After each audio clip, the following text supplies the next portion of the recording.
감사원은 지난해 산사태로 인명피해가 발생한 원인 가운데 하나로 산사태 기초조사를 엉터리로 진행한 산림당국의 직무유기를 지목한 바 있습니다.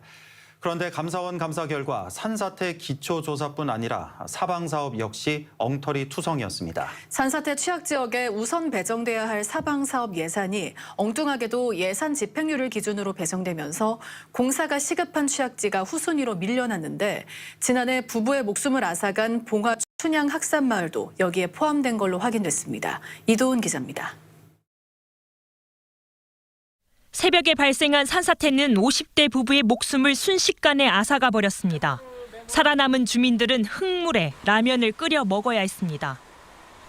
답답하고 마고 말고지요. 죽을 지경이죠. 사는 게 아니죠. 아침에 일하다 보니까 배가 고파가 라면 이 흙물 이거 말고 끓여가지고 라면 한 개 끓여 먹고. 2명이 숨지고 주택 20여 채가 완전히 사라져버린 봉화군 춘향면 학산리 산사태. 그런데 이 마을의 피해가 비단 기록적인 폭우 때문만이었을까요? 기초조사와 실태조사를 거쳐 지정되는 산사태 취약지역. 산림보호법은 산사태 취약지로 선정된 곳에 사방사업을 우선 시행하도록 하고 있지만 산림청은 예산 집행률이라는 엉뚱한 기준을 가져와 사업비를 배분했습니다. 산사태 위험이 큰 순서가 아니라 전년도에 예산 집행을 많이 한 곳부터 사방사업을 우선 밀어준 겁니다. 그 결과 충북과 전북, 경남의 사방사업 예산이 가장 많이 늘었는데 감사원 감사 결과 이 지역들은 공교롭게도 사방사업 대상지 가운데 산사태 취약지 비율이 상대적으로 낮은 곳들이었습니다. 즉 산사태 위험이 큰 지역보다는 공사 난이도가 낮아 빨리 끝낼 수 있는 지역에 우선 예산을 배정하다 보니 산사태 취약지가 적을수록 예산 확보가 더 수월한 구조가 만들어진 겁니다. 전국적으로 지난 3년간 지역에서 국비를 요구한 사방댐 물량 1,800여 곳 가운데 산사태 취약지는 500여 곳에 불과했습니다.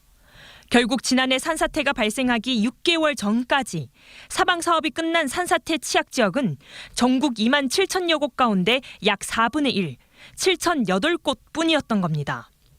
이 지자체나 지방산림청 등이 취약지역에 대해서 사방사업을 실시하는지 여부를 산림청 차원에서 제대로 지도감독을 했었어야 됐거든요. 그런데 그런 지도감독을 하지 않다 보니까 22년 말 기준으로 2만여 개소가 사방사업이 이루어지지 않아서 산사태 위험에 그대로 노출되어 있는 실정이었습니다.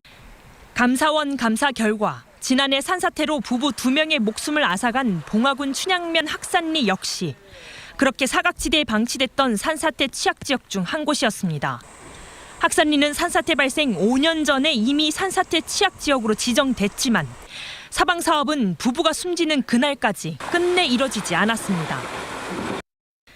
2011년 16명이 숨진 서울 우면산 산사태를 계기로 산림보호법이 크게 개정되면서 국내 사방사업 기준도 대폭 강화됐습니다.